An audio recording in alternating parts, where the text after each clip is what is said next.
Un grand shalom à tous et bienvenue sur videotabernacle.com, votre site d'édification et évangélisation au temps de la fin selon Malachie chapitre 4 et aussi par l'entremise de divers ministères selon Éphésiens 4:11. Le souci que nous avons aujourd'hui, c'est de mieux vous servir et dans cette optique de bien vouloir vous apporter un bon service, mais aussi celle qui est d'atteindre le monde entier.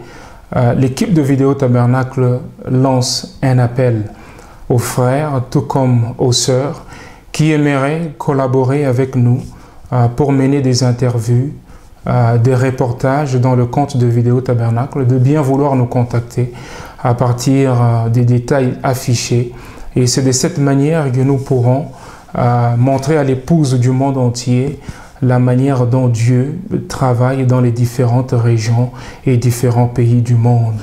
Nous invitons à tous ceux qui sont intéressés de prendre contact le plus vite, serait le mieux. Et de cette manière, nous allons vous apporter un service efficace et mener la même cause qui est d'évangélisation dans le monde entier. Et nous invitons aussi ceux des prédicateurs ou ministres qui aimeraient contribuer dans cette émission doctrinale qui est la voix des grandes eaux, de prendre aussi contact et nous essaierons par tous les moyens de les joindre où qu'ils seront. La voix des grandes eaux est pour nous une investigation doctrinale. Cette émission a été conçue de manière à éclairer les enfants des dieux sur des grands points doctrinaux selon les enseignements du prophète William Marion Branham. Il est vrai que nous avons reçu tous un prophète, mais il est aussi vrai que nous l'avons compris différemment selon la grâce de Dieu qu'il a donnée à tout un chacun de nous. Au cours de cette émission, nous en tant que journalistes avons la responsabilité de poser des questions aux ministres en leur montrant des citations qui semblent s'opposer.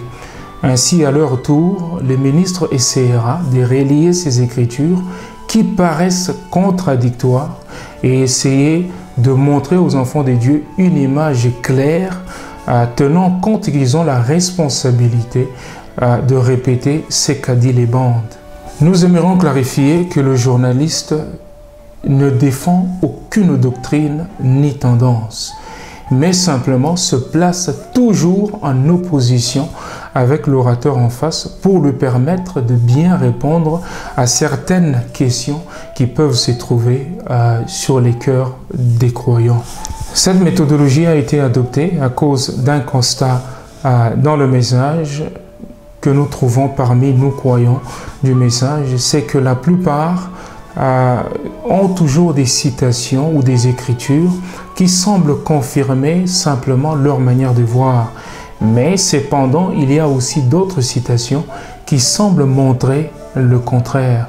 C'est ainsi que dans ces interviews, nous nous positionnons en tant que journalistes en face ou bien en opposition de l'orateur en face, ainsi pour essayer de faire voir aux enfants de Dieu que le message devrait être étudié en considérant toutes les Écritures et nous espérons que la grâce que Dieu a mis dans le prédicateur pourra essayer de ressortir une image claire parmi ces Écritures qui semblent s'opposer, car le prophète ne peut pas se contredire. Nous espérons que le ministre, à son tour, va essayer de saisir l'occasion pour adresser au peuple de Dieu en dissipant la confusion selon la révélation que Dieu lui a donnée pour expliquer les Écritures et non pas faire de cet espace un terrain de bataille.